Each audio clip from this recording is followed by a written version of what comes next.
Hello friends, welcome back. इस video में हम करेंगे परसेंटेज चैप्टर से कुछ क्वेश्चंस। ठीक है, आप लोग भी साथ में करना। एंड इसमें मिक्स रहने वाले क्वेश्चन, प्री और मीन्स दोनों के ही, तो साथ में करना ताकि आपको भी पता चले किस तरीके से क्वेश्चन करने हैं। ठीक है, पहले खुद सोल्व करना, नहीं हो रहा है तो बाद में वीडियो देखना। ओके, एंड इस बुक के बारे में बता देता हूँ मैं, कौन सी बुक है, कहाँ से हम ये कर रहे हैं। सो ये बुक है अग्रवाल एग्जाम कार्ड की लेटेस्ट सेकंड एडिशन, जिसमें कि बैंक क्लर्क और पीओ दोनों के ही पीवाई के क्वेश्चंस मिलते हैं। टोटल 24, यानी कि टोटल जितने चैप्टर्स हमारे बैंकिंग एग्जाम में आते हैं सारे चैप्टर्स इसमें, और टोटल जो है 2600 प्लस पीवाई क्यू मिलते हैं। साथ में उनका एक्सप्लेनेशन भी आपको देखने को मिलेगा।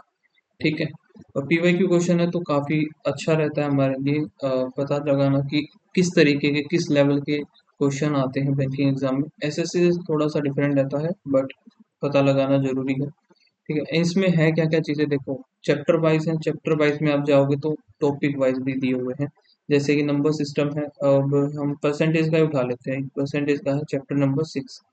ठीक है, अब इसमें जो है पहले देखो question based on the basic concept of percentage, और फिर आगे क्या है, ये तो टॉपिक हो गया टॉपिक में। ठीक है, फिर आगे इसमें दिया हुआ है कि क्लर्क एग्जाम में इस टॉपिक से दो क्वेश्चन आए हैं, पीओ में एक क्वेश्चन आया है। ठीक है, अलग अलग बाइफिकेशन भी इसमें दिया हुआ है कि कितने कितने क्लर्क में क्वेश्चन आए, कितने पीओ में आए। तो यहाँ से हम अच्छा खासा हम प्रैक्टिस कर सकते हैं, सारे के सारे पी वाई क्यू है। सो अच्छी लेवल की हमारी प्रैक्टिस हो जाएगी। फिलहाल अभी हम करते हैं स्टार्ट। और अगर किसी को ये बुक परचेज करनी है तो इसका लिंक मैंने डिस्क्रिप्शन में डाल दिया, आप डायरेक्ट वहां से परचेज कर लेना। ठीक है, ओके, सो स्टार्ट करते हैं। फर्स्ट टाइप से हम स्टार्ट करेंगे। Type number 1, question based on basic concept of percentage. ठीक है, ये नॉर्मल सा क्वेश्चन है, आई थिंक इसकी नीड नहीं होगी मेरे को करवाने की। ठीक है, तो जो हमारी सिंप्लीफिकेशन में आते हैं वही है ये। बाकी हम क्वेश्चन नंबर सेकंड से हम इसको स्टार्ट करते हैं। ठीक है, सेकंड में क्या है, fifth ninth 5/9 of a number मान लिया x is equals to the 25%। 25% हम कैसे लिखेंगे, 1/4 ऑफ द सेकंड नंबर हमने मान लिया y। तो x रेशो y कितना आ जाएगा, 9/20 आ गया। Then the number of the second number is 1/4। Second हमने माना है y, सेकंड जो है 1/4 है of the third number. Second number 1/4 हो गया, और कहाँ गया ये, सेकंड नंबर है। थर्ड नंबर मान लिया जेड, जेड का है 1/4। सो यहाँ पे वाई बाय जेड कितना आ जाएगा हमारा, 1/4। क्योंकि वाई की वैल्यू इधर 20 है और इधर 1 है, तो इसको 20 से मल्टीप्लाई कर देंगे तो इधर जेड कितना आ जाएगा, 4×8। ठीक है, अब इसने क्या देखा, value of the third number, यानी कि इसी 80 की वैल्यू गिवन है 2960। ये कितना आ जाएगा, 8, 8×3 = 24, और 8×7 = 56, 37 आ गया। अब पूछा इसने 30% of the first number. First number हमारा है 9, 9 को 37 से मल्टीप्लाई करेंगे, फर्स्ट नंबर आया टोटल। इसी का हमें 30% निकालना है। 30% 0 से 0 कट गया। अभी हम एक काम करते हैं, यूनिट प्लेस से करते हैं। ठीक है, 9×7 = 63, 3×3 = 9, सो 9 आएगा लास्ट में। 9 सिर्फ ऑप्शन नंबर बी में है, तो ये करेक्ट हो जाएगा। ओके, नेक्स्ट देखते हैं question number third. The number of a number when multiply by 7 gives another number. एक नंबर है जिसको हमने 7 से मल्टीप्लाई किया, वो एक अलग नंबर देता है जो कि है which is much above 260 as original itself. 260 above original itself,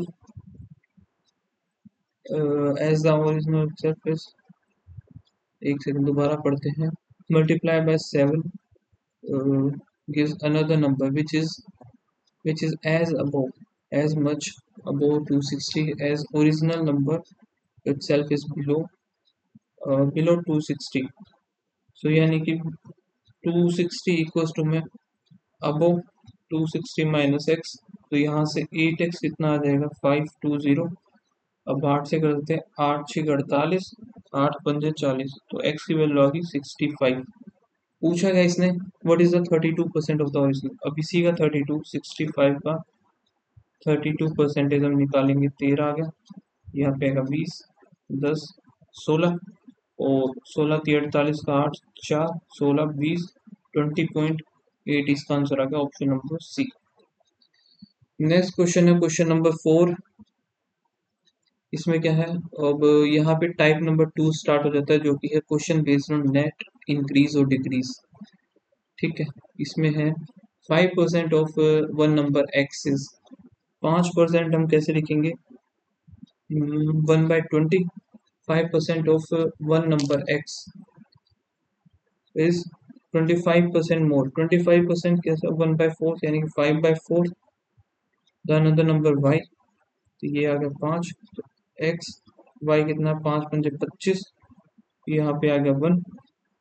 अब क्या बोला है, if the difference between the number, difference कितना है, 24 है, 24 की वैल्यू 96 है, यानी कि एक की वैल्यू आ गई 4।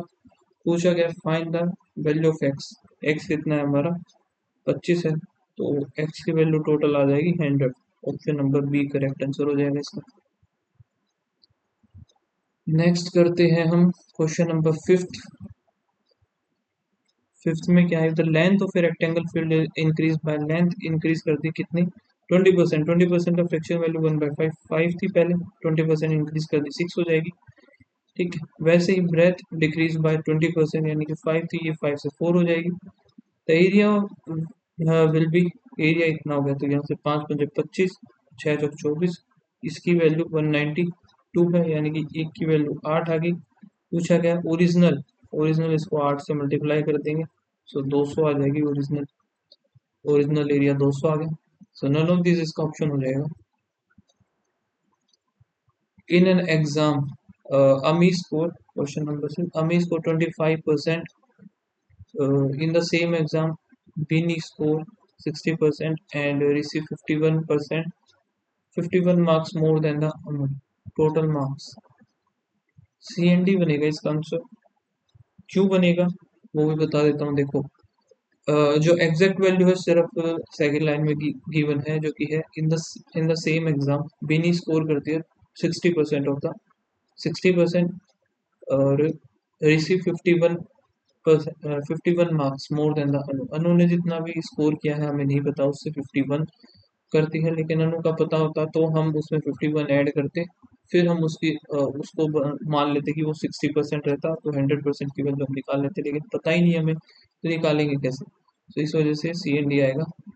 टाइप नंबर 3, वो क्या है, if x is less more than the y by m%, then y x is less than x. ठीक है, करते हैं पहले क्लर्क वाला।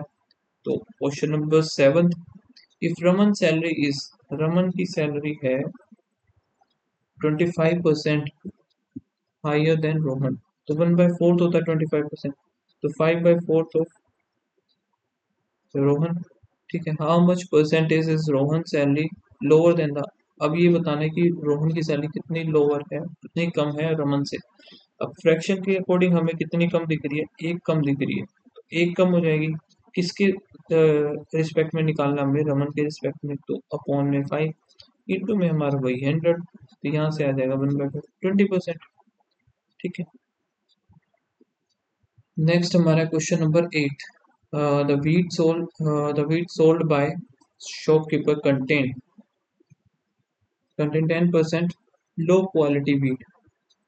ठीक है, what quantity of good wheat should be added to 150 of wheat so that percentage of the low quality wheat is it।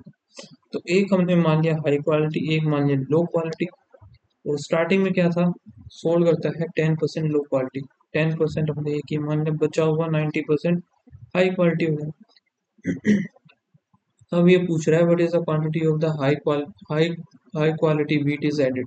सो यहाँ पे हाई क्वालिटी हमने कुछ ऐड करनी है इसमें, सो दैट कि हमारी लो क्वालिटी व्हीट जो है 5% है, 5% मान लेते हैं, एक ही हो गया, तो बाकी 19 ही हो जाएगी। डायरेक्ट फ्रैक्शन में लिखा है मैंने, समझ में आ गया होगा आई थिंक। 5% की फ्रैक्शन वैल्यू हमारी कितनी होती है, 1/20 होती है। ठीक है, इस वजह से 1 बचा हुआ 19 इधर।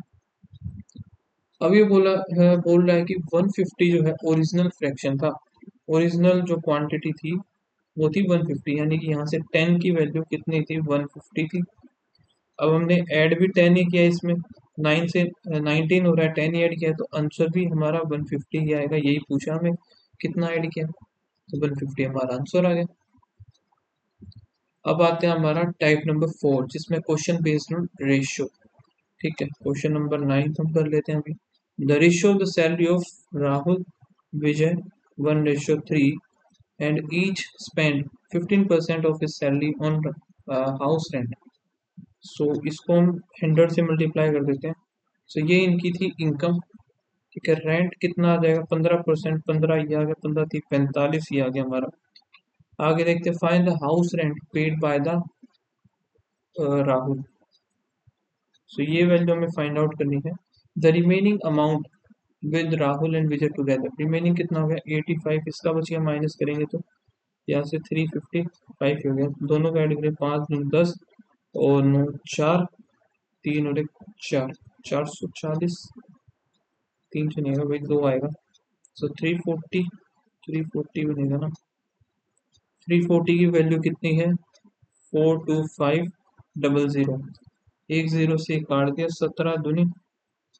ठीक है, 17 टू जा वो 17 5 0, फिर यहाँ पे आएगा 125, एक की वैल्यू आ गई 125। ठीक है, अभी हमें रेंट की निकालने, तो 15 से मल्टीप्लाई कर देंगे। ठीक है, 15 पंजे 75, 5 7, 15 दूनी 30, 7 37, 3 आएगा, 15 1875 इसकी वैल्यू आ गई। ठीक है, सो 1875 कौन से में, ऑप्शन नंबर ई में है, तो ये करेक्ट हो जाएगा। नेक्स्ट देखते हैं, आज हम 10 तक ही रखते हैं। ठीक है, क्वेश्चन नंबर 10 है, the population of a town is इतना, the ratio of the women and man is given इतना है। ठीक है, सो 311250 कितनी हो जाएगी, 38। सो यहाँ पे 8 3 पे जाएगा, 3 3 9 8 या 24। ठीक है, यहाँ पे 50 60 62 हो गया, 62, और फिर ये 2 भी आएगा। सो यहाँ पे कितना बनेगा, 8 पंजे 40, 8 छः 48, 56, 7 7 21 2 8 56 57 58 हो गया।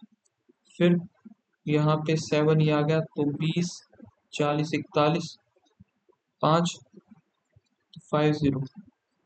ठीक है, ये आया 3750 आ गया टोटल। एक की वैल्यू आ गई, यहाँ से हम वुमेन और मैन निकाल सकते हैं। फिर इसने बोला है कि there are 24% literate among man and इतना 8% literate among women. So find out करना है total number of literate person in the town. So simply से 3750, और हमारा वुमेन हो जाएगा 43। ठीक है, वही 3750 मैन हो जाएगा 40। मैन का बोला इसने 24%, ये हो गया। वुमेन का बोला इसने 8%। ठीक है, बस आपको यही सोल्व करना है, ये आई थिंक आप कर लेना। ओके, बाकी चलो मैं ही कर देता हूँ। 4 चौक 16 15, 15 जीरो इधर आया, 4 ही आएगा, 10 आएगा। तो यहाँ पे कितना बन जाएगा, 1 2, और 15 चौके 60 0 6, 15 दूनी 30, 36 हो गया। यहाँ पे वही 15 0, ये आएगा 4, 4 आ गया 2 पे, 3 दूनी 6, 4 दूनी 8, और तो जीरो आई थिंक आएगी नहीं इसमें, सो जीरो इधर। 15 छिके 90 9, और 15 8 120, 129 हो गया। सो 00984। सो ये इसका आंसर आ गया 489। ऑप्शन नंबर 20 का करेक्ट आंसर है। थोड़ा सा इधर खिचड़ी सी बन गई, तो बट कोई बात नहीं, आई थिंक आपको समझ में आ ही गया होगा। अब एक काम करना, क्वेश्चन नंबर 11 और 12 दो क्वेश्चन आप लोगों को करने हैं। ठीक है, क्वेश्चन नंबर 11 एंड 12, और इसका कमेंट सेक्शन में बताना मुझे क्या आंसर आया आपका। ठीक है, सो बाकी क्वेश्चन हम करेंगे इससे आगे नेक्स्ट क्लास में। ठीक है, मिलते हैं नेक्स्ट वीडियो में, तब तक के लिए बाय बाय, थैंक यू।